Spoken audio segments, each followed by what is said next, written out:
Moin Moin and welcome to the Copter-College.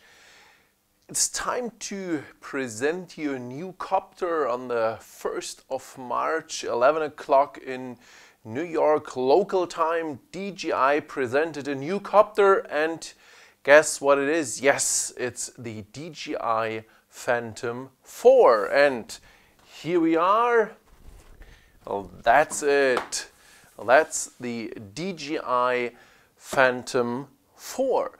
Today I will show you the I will present you the Phantom 4. I will show you the most important specs of the copter, and I will give you some points which are different to the former model, to the Phantom 3, which is still in the market and which is still a good deal and a good seller. So let's see what's inside the package. The first thing you will see, we don't have the carton here, we have this foam bag here, and in this foam bag the Phantom 4 is, so it's also a carrying case where the Phantom 4 is inside, and let's see how this looks like. Here we are. On the front side we have, here it says Phantom. Yeah, it's a nice foam, and now let's open it. Here we have the lock, open and turn, and then here we are. That's the Phantom 4. So let's have a closer look to the new quadcopter from DJI. Here we are, that's it. And then we have the remote control here. Let's move the remote control out. Here we are. That's the remote control. Then we have the bag with the propellers, and we have the charger for the battery, for the flight battery of the copter, and the charger for the remote control. And as you can see it's in white. Everything of the Phantom 4 now is in glossy white, not in the matte white, which we had on the Phantom 3. We have this glossy look here for the remote control, the copter, and also for the battery charger. And then we have the cable, some accessories, and the instruction. That's it. That's what is inside this case. So let's have a look. As I said before, here we have the battery charger. Let's move this one to the side, and let's have a look to the Phantom 4. That's it. And at the first point you will see some differences, and if you pack out the propellers, then it's clear we have one big difference to the Phantom 3. The propellers work with a quick lock system. So in the bag there are still 2 sets of propellers. So we have 8 propellers in the set. When you look at the propellers, you will see that this is a quick lock system. And so the propeller works.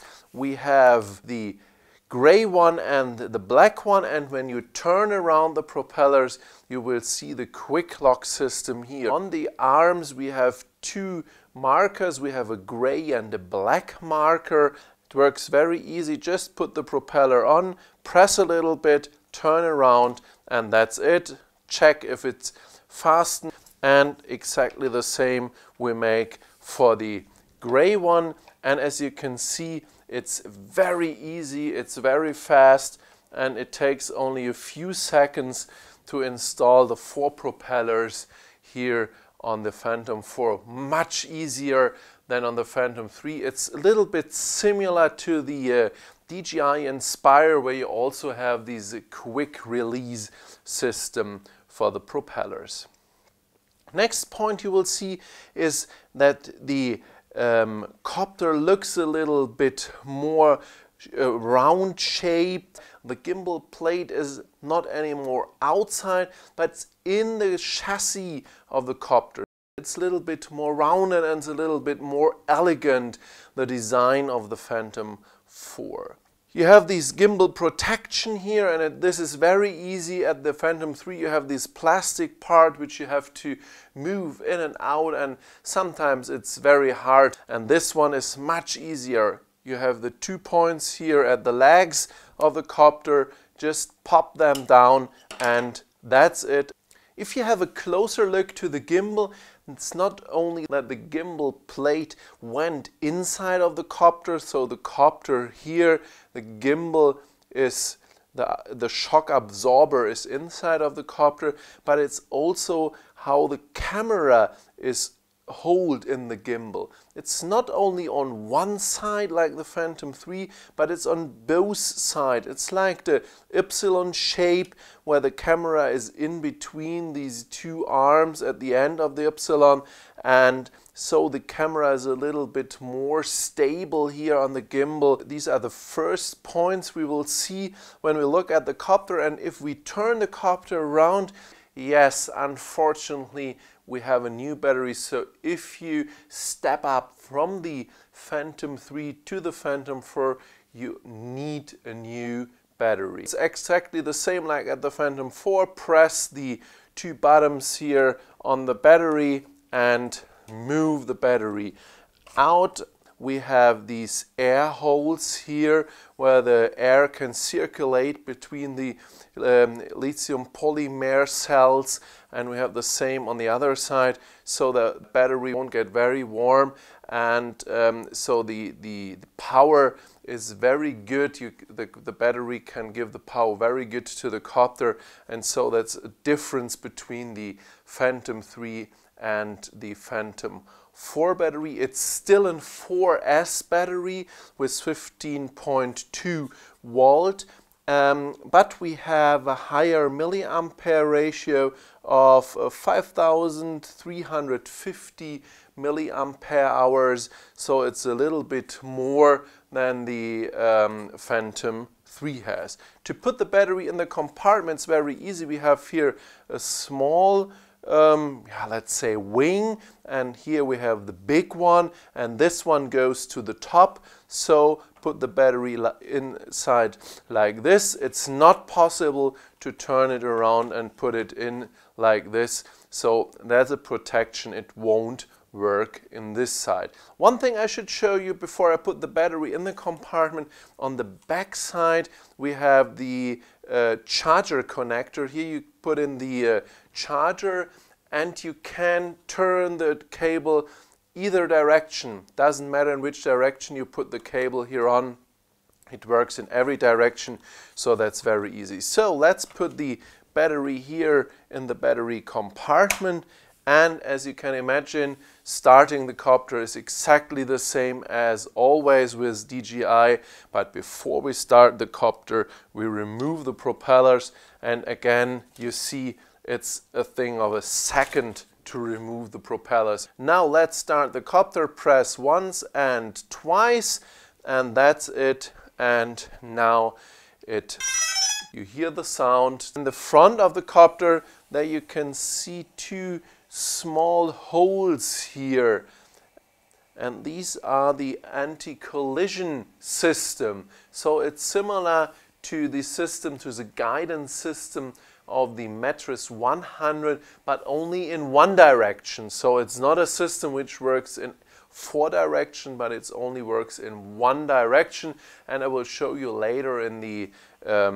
app how this looks like and where you get the information how far the obstacle is. We had a look to the motors, and here you see the very good comparison between the old one of the Phantom 3 and the new one of the Phantom 4.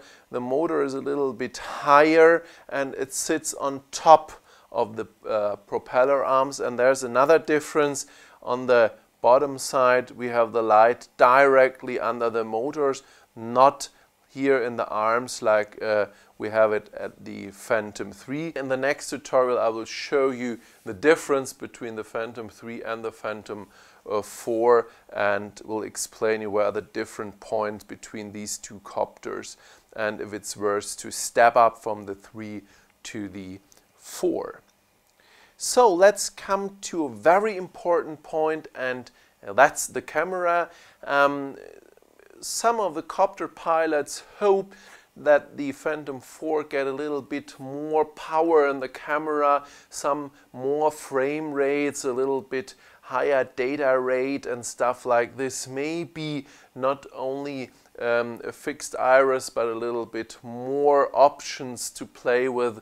But I'm so sorry, there's only one point which changed from the Phantom 3 to the Phantom 4, and that's the frame rate in full HD. And guess, yes, it's exactly the same like at the Inspire X3 and the Osmo X3 camera. Now we have the slow motion with 120 frames per second. So that's the only new thing at the camera. And also, like at the Inspire and the Osmo, you have the crop of the sensor when you use the 120 frames per second. You don't have the full 12 megapixel, which is readout, but you only have the center with 1920 by 1080 pixels, which is readout when you use the slow-mo. And the other points is exactly the same. You have the full HD with the different frame rates. You have 2.7K with different frame rates. And you have the two 4K resolutions with 3840 and 4096. So these are the normal 4K and the Ultra HD resolution which you have at the camera.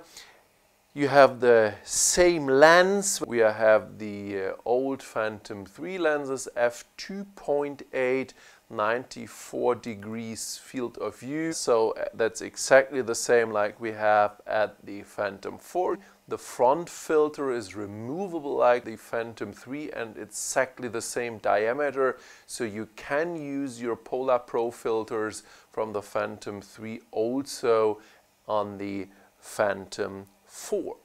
DJI says that the lens of the camera is a little bit remodeled and a little bit better than the one at the Phantom 3. So you have a little bit less chromatic aberration, and you have the line. If you know if you take a picture with a horizon, you don't have the straight line on top of the camera. It's a little bit curvy from the lens, and DJI says this is gone at the Phantom 4. The lens is better. I will check this in the next days and tell you if it's true and if the camera is really better than at the Phantom 3 lens-wise. Not technical-wise, but lens-wise, because we have the same 12 megapixel sensor from Sony, one 2.3 inch sensor.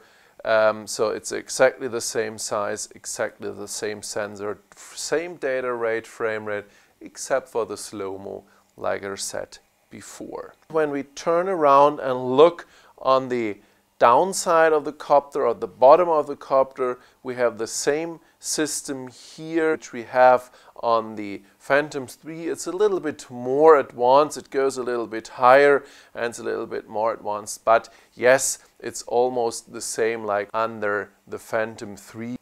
So these are the most important points. Let's have a look to the remote control. We have now the holder here. It's out of aluminium. It's the more stable one where you can put also an iPad or an iPad mini on it. On the Phantom 3 you have this part out of plastic, and that was very, very shaky. It's the same like the Inspire 1 has, and now we have it here directly when we get the copter. Let's have a look on the back side of the remote control. We can see that here the switch where you can change the different flight mode, it has a change. We have different settings here, and I will explain you what the different settings mean and what they are in a second. On the other side also there's one small change. At this point we don't have the replay button, but we have a pause button. I will explain you also what for this button is, and here under the remote control we have the board with the USB out, and again, no HDMI out. If you want the HDMI out, you have to change this one.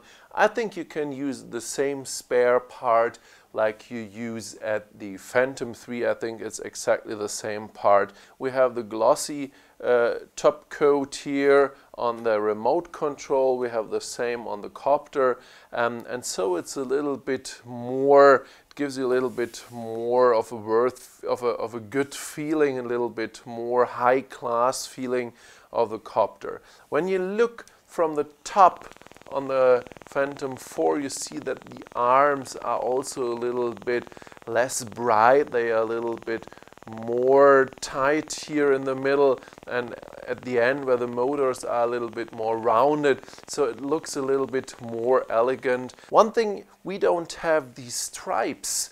You know, the stripes at the Professional, it would have the gold stripes, and the Advanced, which had the silver stripes. We have straight white, and that's it. One thing changed here at the side. We have the USB connector, and we have the micro SD card. The micro SD card at the Phantom 3 was in the gimbal plate. This also, the gimbal plate moved up into the chassis of the Phantom 4, and also these two parts moved up and are not anymore here at the gimbal plate. So these were the most important changes at the design and at the technical part of the Phantom 4, and now I will show you a look into the app, and I will show you also there the different flight modes and explain you the different settings of the flight mode and give you a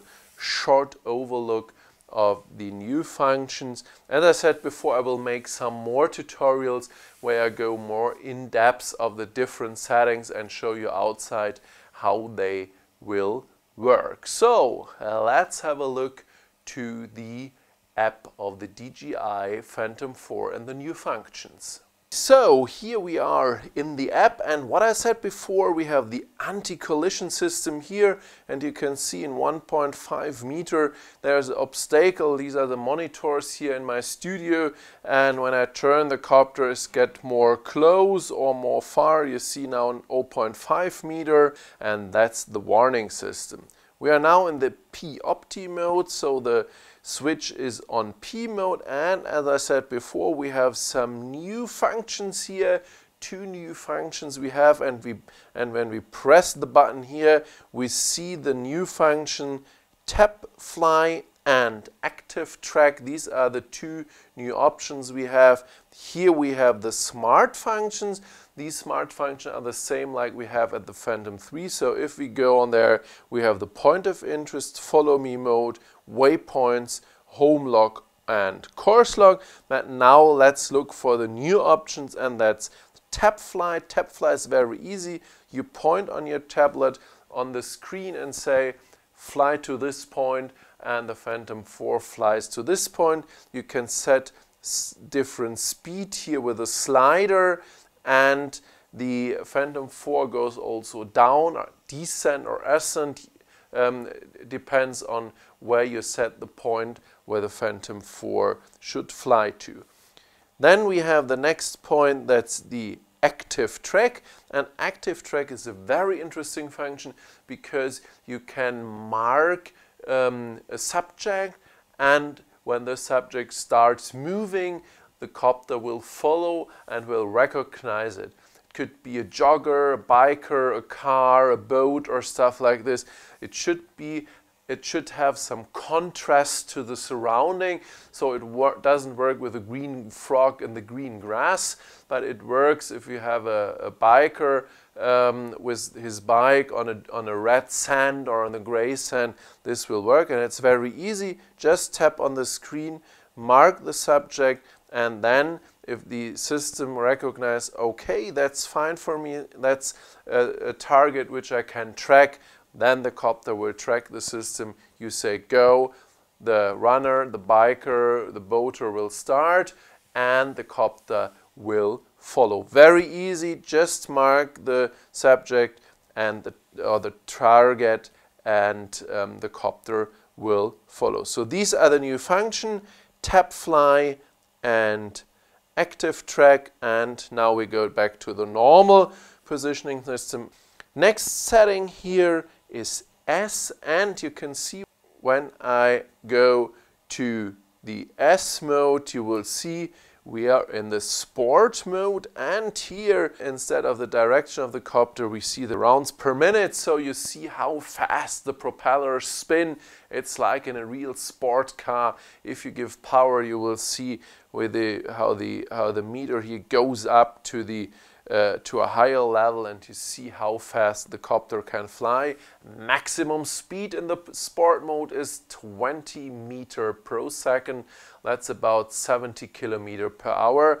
And one thing you see also, that the anti-collision system won't work if you're in the sport mode. And the last one is the attitude mode.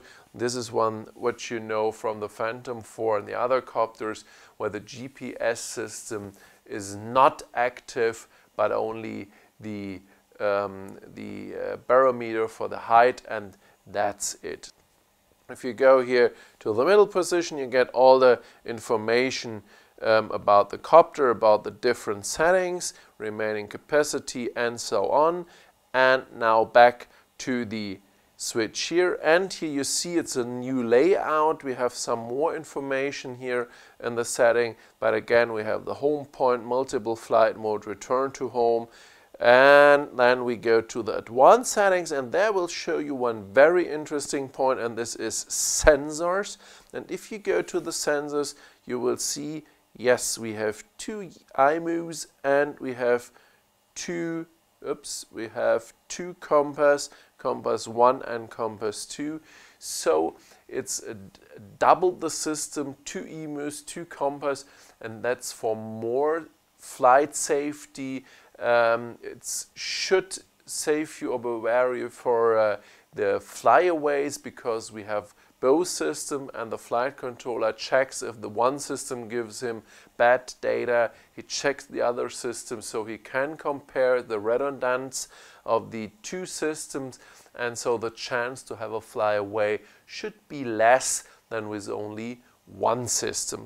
Then we have the active flight system, where we can make different settings for the obstacle aware system, which works here. So you have different settings which the copter should do. Then we have the settings for the remote control, we have the settings for the light bridge, battery settings, gimbal settings, and general settings.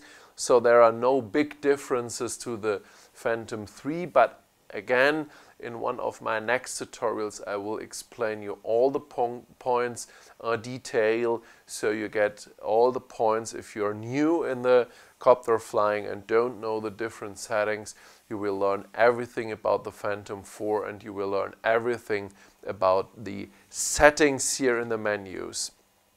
Coming to the menu here, to the camera menu, we have the photo, image size, everything like we know from the Phantom 4. And as I said before, we go to the video size, and in the video size, the new is 120 frames per second. And you can see when I go now to the 50 frames per second, now when I turn to the 120 frames per second, that the picture gets smaller, the field of view gets smaller. You see, that's it. So the sensor is read out only in the middle, 1920 by 1080. It's not the 12 megapixel sensor when you use the 120 frames per second. 4096, 3840 for the 4K, and that's it. What's new? Nothing in this part. Then we have the different settings here for auto and manual settings.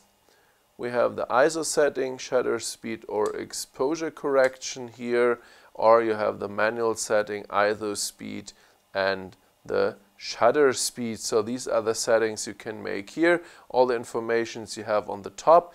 Again, one tap on the satellite, and then you have the map, standard, satellite or hybrid. So this is in most of the parts is exactly the same like we have at the Phantom 3. One thing I have seen, I thought we should have also 2.7K, but now I see we have only the small HD, the full HD and the 4K resolution.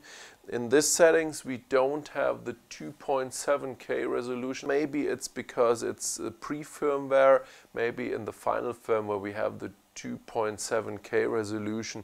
That's it. These are the most important settings here in the app.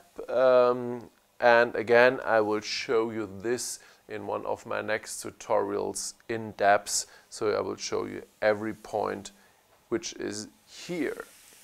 Okay, so these are the most important news of the DJI Phantom 4. In the next tutorial I will show you the difference between the 4 and the 3, and I will tell you also if it's worth to step up from the 3 to the 4, or if it's enough to stay at the Phantom 3 and have fun with the Phantom 3. So the most important changes are the motors with the quick release propellers, the new gimbal system, the obstacle warning in front direction, and the 2 new flight modes, tap fly and the smart follow mode, I say. These are the most important and most interesting news of the DJI Phantom 4. Okay, so that's it. If you live in Germany and hear this video and want to come to my Copter-College close to Hamburg, have a look on my internet site. If you want to support me and want to buy an Phantom 4, you can use my affiliate link, so you can support my work here on my YouTube channel. Otherwise, I thank you for watching me. I hope you enjoyed my video and it gives you a good overview of the Phantom 4. And I hope I will see you again in my next tutorials, which comes in the next week to the Phantom 4. So, thank you for watching me, and as always I say bye and moin moin.